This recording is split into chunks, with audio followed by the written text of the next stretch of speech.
Hello, I'm David Stishon. Today I'm going to speak to you about George Whitefield, an English itinerant minister of the 18th century, who many have claimed to be the greatest evangelist since the Apostle Paul. His preaching had a profound impact upon the Great Awakening in America and what has been styled the Second Reformation in the Transatlantic world. As a young Oxford student, Whitefield belonged to the Holy Club, a small Bible study of 8 that included John and Charles Wesley. Though they took different paths in their ministry, all three are considered the creators of Methodism. Upon graduation, Whitefield embarked upon a journey of ministry that carried him first to pulpits and then into fields and commons throughout Great Britain. As his crowds grew into the tens of thousands, Whitefield became at once a celebrity among the commoners and a distrusted radical among the ministerial establishment. Answering a plea from John Wesley to come preach in the fledgling colony of Georgia in 1738, Whitefield returned to America for a whirlwind tour from 1739 to 1741.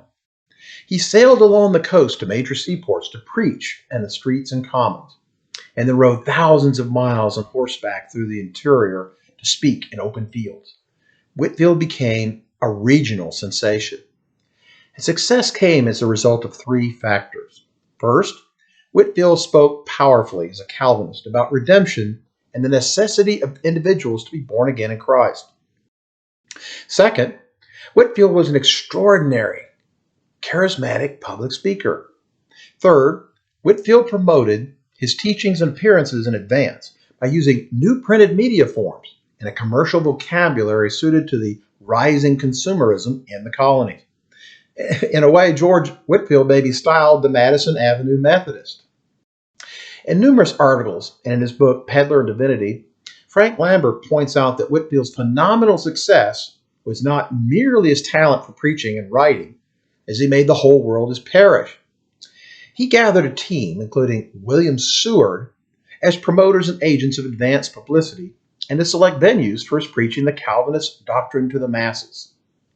Using this enormous popularity and notoriety, the evangelist and his team partnered with philanthropists, newspaper publishers, book and pamphlet printers, and sympathetic letter writers to promote his message and to build anticipation for his open-air preaching.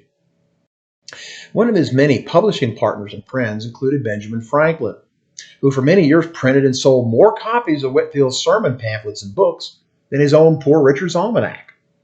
In his autobiography, Franklin remarked, "It was wonderful to see the change soon made in the manners of our inhabitants.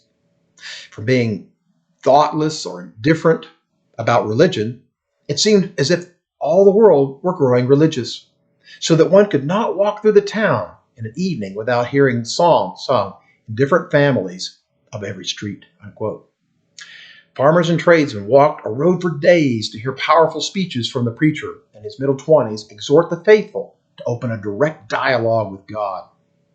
It is estimated that during 13 trips to America, up to 80% of the population, or 10 million people, heard George Whitefield preach before his death in 1770.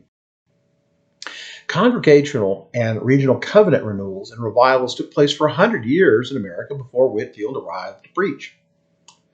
However, the young Peddler and Divinity became more important than Jonathan Edwards and other popular establishment ministers in the colonies as a force in the Great Awakening that climaxed around the year 1750.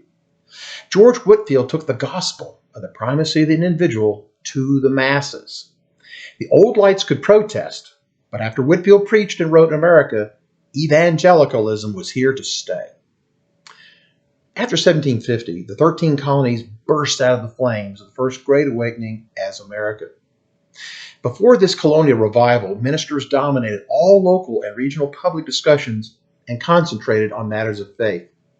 George Whitefield and his cohorts brought the masses together outside churches to hear about redemption and personal faith in a revolutionary way.